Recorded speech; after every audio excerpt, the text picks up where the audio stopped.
నమస్తే, welcome to YoYo TV.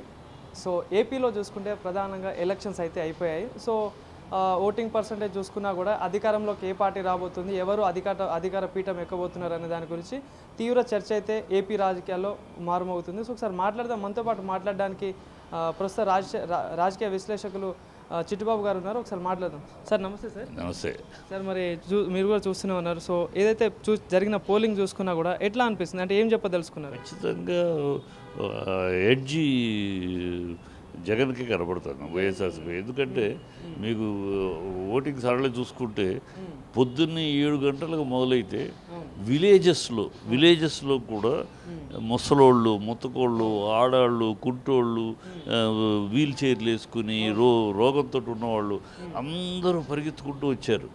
మామూలుగా అయితే రారు. ఇప్పుడు ఎందుకు వచ్చారు వీళ్ళందరూ ఇంత పరిగెత్తుకుంటూ ఖచ్చితంగా మనం ఓటు వేయాలి అంటే, ఎక్కడ ఈ కూటమి కనుక పొరపాటును గెలిస్తే మన సంక్షేమ పథకాలు పోతాయి, మనకు సంక్షేమ పథకాలు లేకుండా పోతాయి. వీళ్ళు ఆల్రెడీ వాలంటీర్ గురించి పిచ్చి పిచ్చిగా మాట్లాడారు. ఇవాళ మళ్ళీ వాలంటీర్కి మేము ఇస్తాం, 10,000 ఇస్తామని మాట్లాడతారు. ఇది బోగస్ మాటలు. వీళ్ళ మనసులో వాలంటీర్ని తీసేయాలని ఉంది. వీళ్ళ మనసులో ఈ సంక్షేమ పథకాల వల్ల శ్రీలంక అయిపోతుందని వాగారు నిన్నదాకా. ఇవాళ మళ్ళీ మేము ఇస్తామంటున్నారు. సో ఇవన్నీ డ్రామా ఎలక్షన్ మాటలతో వీళ్ళు నమ్మకూడదు. మనం పొరపాటున తప్పు చేసి వాళ్ళు గెలిస్తే మనకి సంక్షేమ పథకాలు పోతాయి. మన ముసలాళ్ళు ముత్తకాళ్ళు ఇంట్లో అవ్వ తాత నాన్న పెన్షన్లు అందరూ పొద్దున్నే 6 గంటలకి తలుపు తట్టిస్తున్నారు. గతంలో తిరిగాము, హాస్పిటల్ చుట్టూ తిరిగి కాళ్ళు ఇడ్చుకుని తిరిగి 1 రోజు 2 రోజులు 3 రోజులు తిరిగిన సందర్భాలు ఉన్నాయి. ఇవాళ అది కాకుండా తెల్లారి తలుపు తట్టిస్తున్నారు. 1వ తారీఖు 2వ తారీఖు అయ్యేటప్పటికి వాలంటీర్లు వచ్చి ఇచ్చేస్తున్నారు బిడ్డల్లాగా. సో ఇది ఈ పోగొట్టుకోకూడదు. అవి పోగొట్టుకూడదు అంటే మనం ఎక్కడ కూడా అజాగ్రత్త పడకూడదు అనే తాపత్రయము, ఆ భయాందోళనలు ఎక్కడ మనకు పోయి మిస్ అయిపోతాయని భయం ప్రజల్లో బాగా కనపడుతుంది. అందుకనే ఆ గ్రామాల్లో కూడా 7ంటికే ఆడవాళ్ళు ముసలాళ్ళు కుంటుకుంటూ నడవలేక కూడా వచ్చి క్యూలో నిలబడ్డారు. చూసుకుంటే ప్రధానంగా ఎప్పుడు లేని రీతిగా నైట్ 12 గంటల వరకు కూడా పోలింగ్ జరిగింది. అది కూడా 81% వరకు పోలింగ్ అవ్వడం జరుగుతుంది. సో ఇది ఎవరికి ప్లస్ అవ్వచ్చు అనుకున్నా, అటు అధికార పార్టీ కావచ్చా, ప్రతిపక్షానికి కావచ్చు? 100% అధికార పార్టీకి. ప్రతిపక్ష పార్టీకి అయ్యే అవకాశమే లేదు. ఎందుకంటే వచ్చిన జనాలు కాస్త యూత్లో వాళ్ళకి ఏమైనా షేర్ పడేది, యూత్లో కూడా ఒక పిఠాపురం లాంటి చోట్ల యూత్లో షేరు పడుతుంది. కానీ శ్రీకాకుళం కానీ, వైజాగ్ కానీ, విశాఖపట్నం కానీ, విజయనగరం కానీ,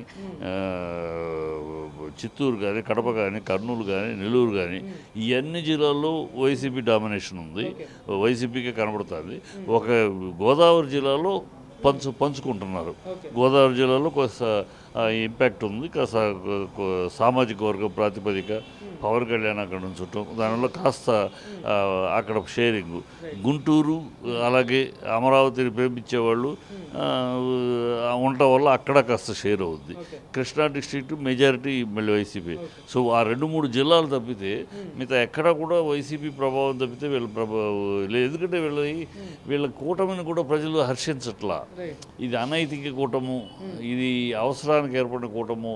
నిన్నటిదాకా ఒకళ్ళనొకళ్ళు తిట్టుకున్నారు, అసహ్యంగా తిట్టుకున్నారు. మోడీకి చంద్రబాబు తిట్టే, చంద్రబాబుని మోడీ తిట్టే, పవన్ కళ్యాణ్ బీజేపీని తిట్టే, పవన్ కళ్యాణ్ చంద్రబాబుని తిట్టే, ఒకళ్ళొకళ్ళు తిట్టుకుని అసహ్యంగా ఉమ్మూసుకోవటం ఒకటే తక్కువ.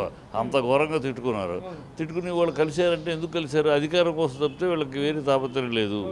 ఈ చంద్రబాబు సొంత లాభాల కోసం తప్పితే వేరే కాదు. చంద్రబాబు రాష్ట్రం కోసం పచ్చి అబద్ధాలు ఆడుతున్నాడు. రాష్ట్రం కోసం అయితే స్పెషల్ స్టేటస్ హామీ తీసుకున్నావా మోడీ దగ్గర? వైజాగ్ స్టీల్ ప్లాంట్ అమ్మట్లేదని హామీ తీసుకున్నావా? వైజాగ్ రైల్వే జోన్ ఇస్తానని హామీ తీసుకున్నావా?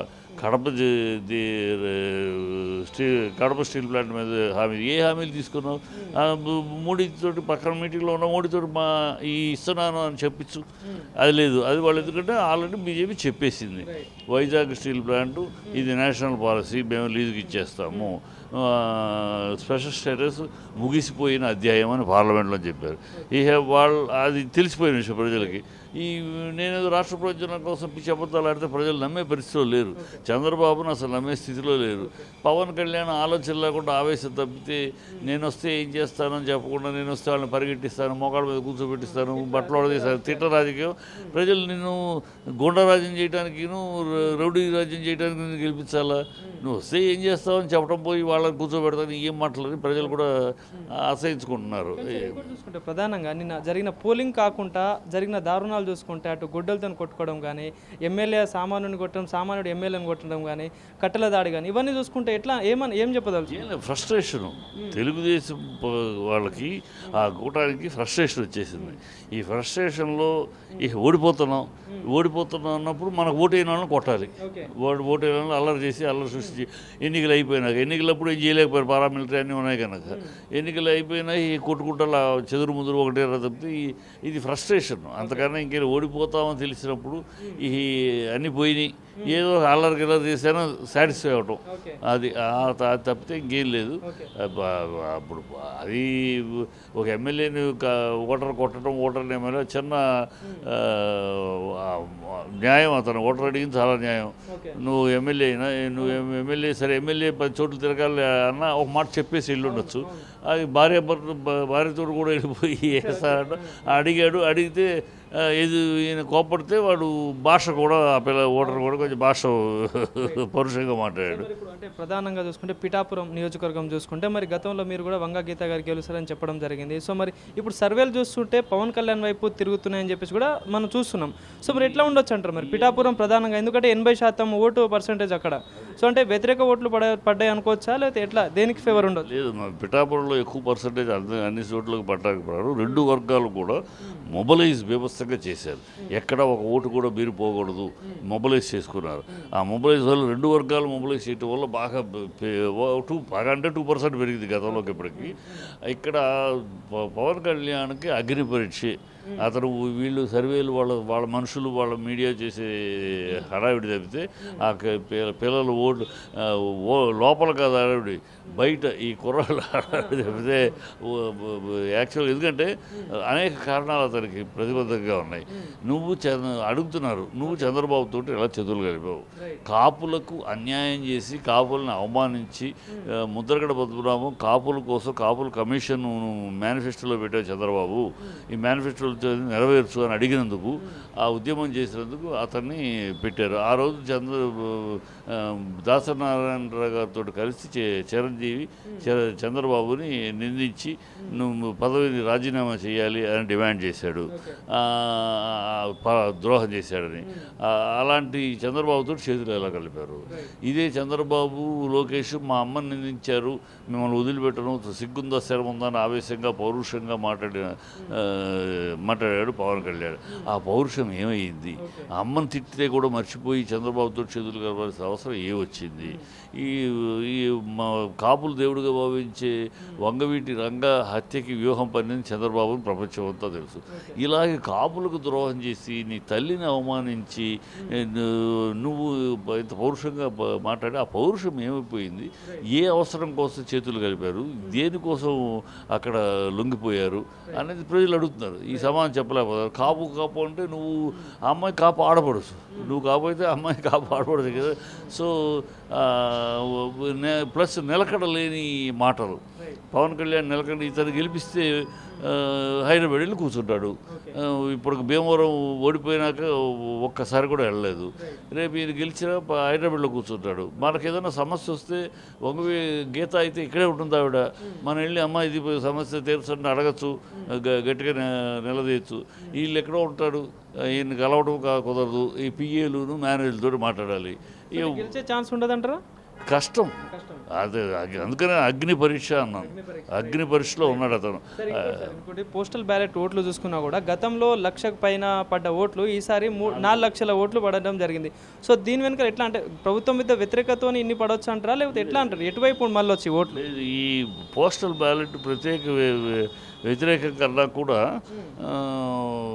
కొంచెం ఫ్యాన్స్ గొడవ పవన్ కళ్యాణ్కి కొంచెం మెజారిటీగా. ఎందుకంటే ఫ్యాన్స్ ఆల్ ఓవర్ ఉంటారు కదా, ఎడ్యుకేటెడ్ కన్నా ఫ్యాన్స్, ఈ ఫ్యాన్స్ ఆల్ ఓవర్ ఉంటారు కదా, ఈ వాళ్ళకి మిగతా విషయాలు అనవసరం, ఏమిటి దీనివల్ల మంచి చెడు మన రాష్ట్రానికి మంచిగా ఏమి ఆలోచిస్తారు కదా. ఆ ఫ్యాన్కి ఆ విదేశాల్లో ఉంటారు, వాళ్ళకి గ్రౌండ్ రియాలిటీ తెలియదు, ఏదో బ్లైండ్గా వేసేస్తారు మన మన మన అభిమానంతో. ఆ అభిమానంతో పడ్డాయి కొంచెం పెరిగింది, దాంట్లో కొంచెం అడ్వాంటేజ్ పవన్కి ఉండొచ్చు. కానీ టోటల్గా Pavan is not easy walk, Roja is not easy walk, Ambati Rambabu is not easy walk. Ambati Rambabu అంటే గుర్తొచ్చింది, ఆయన కూడా ప్రెస్ మీట్ పెట్టి పోలీసులు మా మాట వినట్లేదు, తొత్తులుగా మారుతున్నారు టీడీపీకి అని చెప్పేసి కూడా ఆయన ప్రెస్ మీట్లో చెప్పడం జరిగింది. సో ఏంది అంటే ఎట్లా చూడొచ్చు? అది సిగ్గుచేటు కదా, అది సిగ్గుచేటు. ఎందుకంటే అంబటి రాంబాబు చాలా సిగ్గుచేటు అనమాట. మీరు అధికారంలో ఉన్నారయ్యా, మీరు అధికారంలో ఉండి పోలీసులు మా మాట వినట్లేదంటే ఇక దాన్ని నవ్వాలా ఆడవాలి, అది చాలా సిగ్గుచేటు అనమాట. అతను కరెక్ట్ వాగుడు కాదు, అది ఏదో ఇది అంటారే ముందస్తు దాడి అని, వాళ్ళు అనకుండా ఆ మాట మనమే అనేస్తే పోతుంది కదా అన్నట్టు. అంతే తప్పితే అది చాలా, మీరు అధికారంలో ఉంటే పోలీసులు మా మాట ఎట్లయితే ఎందుకు ఏడవను మీరు ఇంకా కదా, అది తప్పుడు. ఎట్లా చూస్తారు సార్ మరి ఇప్పుడు? ఎందుకంటే 175 నియోజకవర్గాలు, 150 సీట్లు, 75 సీట్లు. సో మరి ఏ పార్టీకి ఎన్ని రావచ్చు అంటారు మీ అంచనా?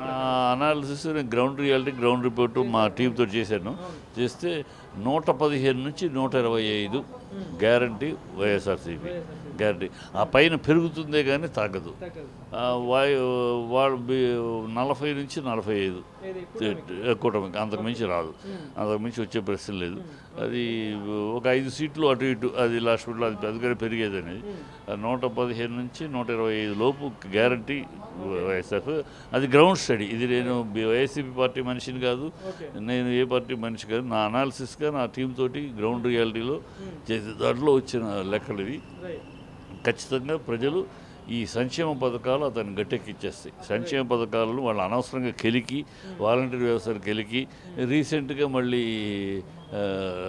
ల్యాండ్ టైటిల్ని ఇప్పుడు చంద్రబాబు డొల్లతనం మళ్ళీ బయటపడింది. మొన్న మీ ఎమ్మెల్యేనే వయావుల కేసవే బ్రహ్మాండంగా మాట్లాడాడు. అది చాలా గొప్ప ప్రాజెక్టు, గొప్ప కార్యక్రమం. అది చాలా రష్యాలో చేశారు, మన దేశంలో రాజస్థాన్లో చేశారు. ఇది జగన్ పెట్టింది కాదు, కేంద్ర ప్రభుత్వం ప్రతిపాదించిన నీతి ఆయోగ్ కేంద్ర ప్రభుత్వానికి సిఫారసు చేసింది. కేంద్ర ప్రభుత్వం అన్ని రాష్ట్రాలకి ఇన్స్ట్రక్షన్ ఇచ్చింది, ఇది పారదర్శకంగా చేయండి, డిజిటల్ చేస్తే ఈ భూ కబ్జాలు ఆగిపోతాయి. లేకపోతే ఎప్పుడో తెల్లవాడు బ్రిటిష్ వాడు చేసిన కాలంలో సర్వే, అది దొంగ డాక్యుమెంట్లు, భూ కబ్జాలతో పేర్లు, బినామీ పేర్లు ఇలా జరుగుతున్నాయి. ఇవన్నీ డిజిటలైజ్ చేస్తే ఇక ఆ భూ కబ్జాలకు అవకాశం ఉండదు. ఇంతవరకు జరిగిన భూ కబ్జాలు కూడా బయటపడతాయి. చంద్రబాబు భయం అదే. ఇప్పుడు చంద్రబాబు ఇది కనుక ఈ డిజిటల్ అయితే మొత్తం మన భూ కబ్జా వీరుడు కదా, భూ కబ్జాలను బయటపడతాయి అని చెప్పి. ఇంకోటి చూసుకుంటే మరి ఎంపీ స్థానాల విషయంలో చూసుకుంటే అటు బీజేపీ గవర్నమెంట్ మళ్ళీ బయట సర్వేలు కూడా మోడీ అని చెప్పేసి చెప్తున్నారు. సో ఆ మోడీ కూడా ఇటు అంటే మోడీ గవర్నమెంట్ కూడా ఎన్డీఏ కూటమిలో ఉంది. సో మరి ఆ ఎంపీ స్థానాలలో ఏమైనా ప్లస్ అవ్వచ్చు అంటారు కూటమికి? మోడీ దేశంలో మోడీ ప్రభావం వేరు, ఆంధ్రప్రదేశ్లో మోడీ ప్రభావం వేరు. ఆంధ్రప్రదేశ్లో మోడీ ఆంధ్రాకి ఏమీ చేయలేదు, అన్నీ మోసం చేశాడు, మొండి చేసి చూపించాడు అని ప్రజలు మోడీని ఆంధ్రప్రదేశ్లో ఎక్కడ విలువ ఇవ్వట్లేదు. దేశంలో ఉన్న వేరు, ఇక్కడ ప్లస్ మన రాముడు పేరు, రాముడు వల్ల అందరిలో రామున్నాడు. రాముడు ఏం బీజేపీ మెంబర్ కాదు కదా, కనుక అది పెద్ద మోడీ ఇంపాక్ట్ మిగతా రాష్ట్రాల్లో పోల్చుకుంటే ఈ ఉభయ తెలుగు రాష్ట్రాల్లో మోడీ ఇంపాక్ట్ ఉండదు. ఎందుకంటే విభజన చట్టంలో విభజించినప్పుడు ఈ సరిగ్గా చేయలేదు, అది 10 ఏళ్ళైనా కూడా ఈ కరెక్ట్గా నెరవేర్చలేదు, మోడీ సహకరించలేదు అని మోడీ మీద చాలా ద్వేషంగాను కోపంగాను ఉన్నారు. కనుక ఆ ఇంపాక్ట్ ఇక్కడ ఉండదు. ఇక ప్లస్ క్యాండిడేట్స్ ఎవరమ్మా? బీజేపీ క్యాండిడేట్స్ తెలుగుదేశం నుంచి వచ్చిన సుజనా చౌదరి, కాంగ్రెస్ నుంచి వచ్చిన కిరణ్ కుమార్ రెడ్డి, సీఎం రమేష్, తెలుగుదేశం నుంచి వచ్చిన ప్రెసిడెంటే తెలుగుదేశం నుంచి వచ్చిన, కాంగ్రెస్ నుంచి వచ్చింది ఆవిడ కదా ఆవిడ. సో వీళ్ళందరూ కేవలం వాళ్ళకేదో గెలిస్తే ఒక పదవి వస్తుంది, కేంద్ర మంత్రి వస్తాం అనే ఆశతోటి ఉన్నారు తప్పితే పార్టీ కేడరు ఇప్పుడు లేదు, పార్టీ క్యాడర్ మొత్తం డిసప్పాయింట్ అయిపోయింది. మోసం జరిగిపోయింది మాకు. మొత్తం తెలుగుదేశం ఏజెంట్లకు సీట్లు ఇచ్చారు, కాంగ్రెస్ ఏజెంట్లకు సీట్లు ఇచ్చారు. ఇన్నాళ్ళు బీజేపీ అజెండాని మేము గుండెల్లో పెట్టుకుని నడుస్తారు మా నాయకులు ఎవరు కాకుండా. ఈవిడ తెలుగుదేశం ఏజెంట్గా పనిచేసింది. ప్రెసిడెంట్ ముసుగులో తెలుగుదేశం ఏజెంట్గా మరిది గారి కోసం పనిచేసి తప్పితే పార్టీని నష్టపెట్టేసిందని కార్యకర్తలు ఎవ్వరు కూడా ఓటు ట్రాన్స్ఫర్ జరగదు. అందువల్ల ఖచ్చితంగా ఆ ప్రభావం ఉండదు. సో ఇప్పుడు మీ విశ్లేషణ ప్రకారం చూసుకుంటే మళ్ళీ వైఎస్ఆర్సీపీ గవర్నమెంటే రాబోతుందంటారు. గ్యారంటీగా దాంట్లో ఏమీ సందేహం లేదు. 100%. వాళ్ళు అన్నట్టు 175 లేకపోవచ్చు కానీ బట్ అధికారం 90 వస్తే చాలు. ఇంకా అంతకు పైనే వస్తాయి, 90కి పైన 115 నుంచి 110 దాకా వస్తాయి. So 100%. Thank you sir. Thank you.